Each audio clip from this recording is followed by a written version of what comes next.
Well, Michigan recently passed a set of bills to reduce staffing pressures for nurses in the state. Governor Whitmer signed the bills this month. The bills change the public health code to allow for the training and registration of medication aides.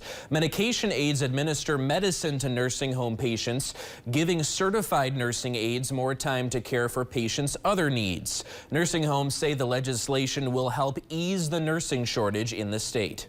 This is something that we've been clamoring for about 5 years now. A lot of legislative effort here.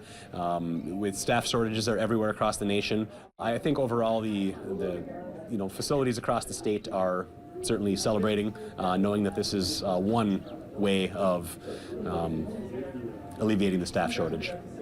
Michigan is the 39th state to allow the training and registration of medication aides.